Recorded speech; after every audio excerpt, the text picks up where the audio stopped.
Hi guys, how you doing? I thought I'd record a new video for the Easter weekend. I know a few of you are really looking forward to it, a few of you are dreading it, so I thought I'd have a little go. I was going to do it yesterday, but I have to be honest with you, I was feeling just a little bit too murdery. The working titles for the video would have been something like, can you get away with murder if you eat the body? How far down do you have to dig so that nobody can smell a body? And how do you get a tiger anyway? I figured they probably weren't appropriate for a respectable parenting coach, so we're doing something else. You will notice we are in a new place. This is a cupboard in my house, or my new office as I'm calling it. I got all of the 27 tons of shit in my ragey mood yesterday and I threw it in a skip, and now I live in it. And I'm intending to get emergency supplies of Prosecco delivered so I can live in it forever. I've even gone so far as to get an Easter craft project for the weekend.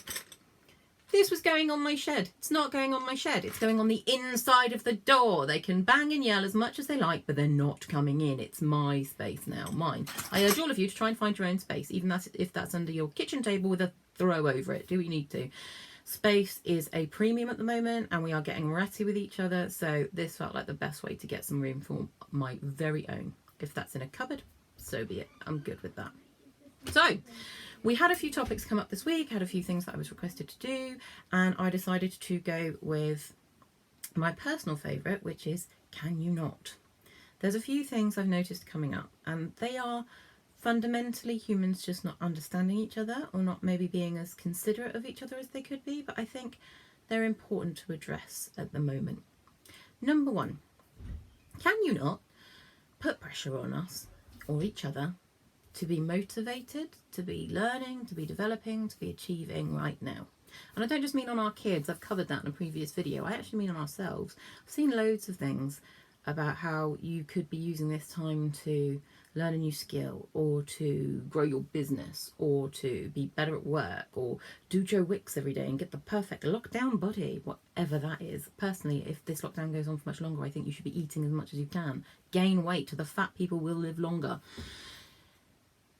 In a time of siege mentality, which is what this is, it's really difficult for you to prioritise anything other than your fundamental human needs. Those are to feel healthy, to have somewhere to live, and to have enough to eat for you and your family. If any of those things is not met, you simply can't do anything else, because your brain will switch off the ability to prioritise or focus on them until you've met those fundamental needs. Now, for most of us, whilst our fundamental needs are okay, they are shaky.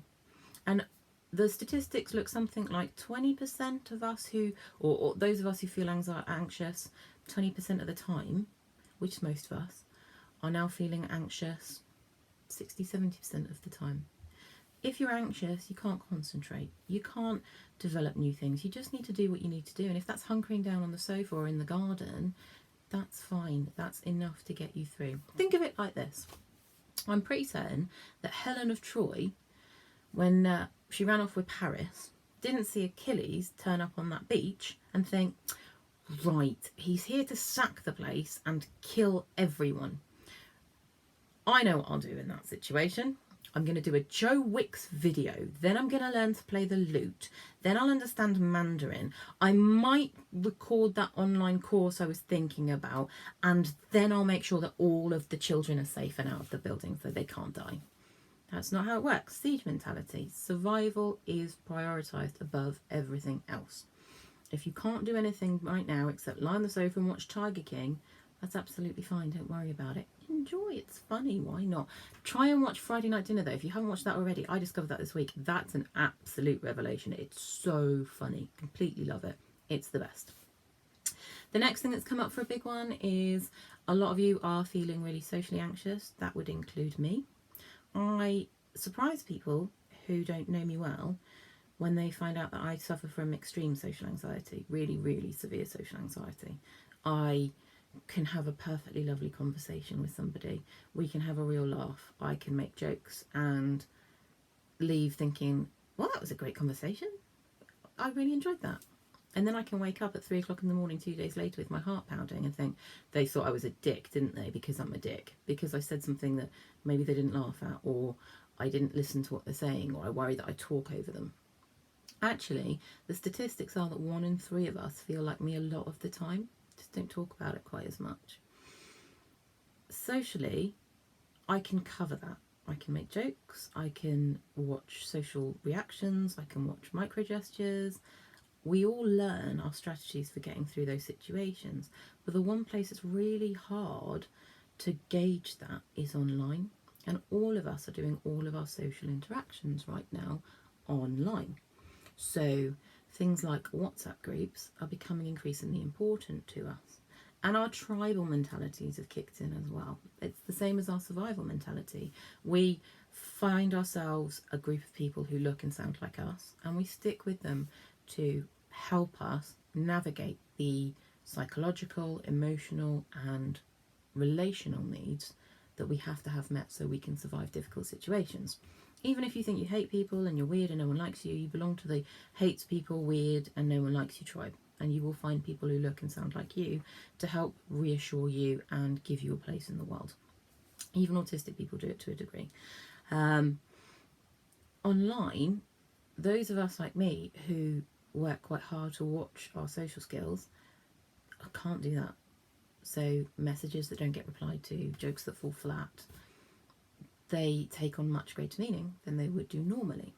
Especially because I don't have my tribe around me who I know I can make laugh, who I know think I'm great, to make it easier. A lot of this, though, is about ego. The fact is, and my husband tells me this quite bluntly, you're just not that important. People are worried about 1,000,001 different things right now. You are not the top of the priority list. If there is a situation where maybe you have said something wrong, or you haven't achieved something at work, or you know the guy that you like didn't text you back, or you know your friends disappeared, or that group of people are being a bit bitchy, someone who cares about you, someone who thinks that you matter, or who has any respect for you at all, actually will tell you that you've done something wrong and allow you to make that right. If you have done something and people aren't doing that, then the problem is with them, not with you. It's rude and it's unkind, and you don't need people like that in your life. Just walk away, turn them off, mute it, remove yourself from the group. You don't have to put up with this, even in this situation. If you've only got 1 or 2 people around you who make you feel better, that's 1 or 2 people who make you feel better. That's amazing. That's all any of us really need. Even people like me who are quite misanthropic in our outlook, really miss their friends right now. I miss my friend who's pregnant. I was supposed to see her before we went into lockdown. I know she's worried. I just want to give her a hug. I miss my other friend Hayley. I need to drink steak or eat steak and drink wine and get drunk and be inappropriate about waiters, but we're going to have to wait. And so are our egos. So right now, lock it down, leave it. It doesn't matter. Your friends will be there when this is done. And if you don't allow people to walk over you, so will your self-esteem. And finally, it's Easter weekend. I'm going to try and keep this brief. It's Easter weekend. Lots of us would like to go out. Lots of us would like to have a lovely time. Lots of us would like to feel relaxed. 3 things. 1, don't share scary things on social media. Those things are written to get clicks and to scare people into engaging with content. They're not written to educate. They're not written to inform. They're not written to inspire. They are written purely to scare the shit out of people. And the more you share them, the more you are part of the problem. Nobody needs to be even more scared right now. We know the NHS is under pressure. We know that things are shit. We know that things are hard. Don't make it worse for people. It's not fair. Check your facts and check your intention. If your intention when you share something is to dramatise a situation or scare someone, don't share it. It makes you a dick. Number 2, if you are one of the people hanging out your window watching all of your neighbours take their children for a walk, you're probably being a bit of a dick.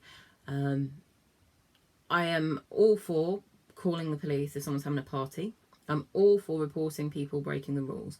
But children are children and they still need fresh air. And actually special needs children are allowed out more than once a day anyway. So keep your opinions to yourself. If people are socially distancing and following the rules, don't be judgy. There's no need for it. And finally, if you're one of those utter knobheads who thinks, it's a nice weekend, I'm going to the beach, please don't.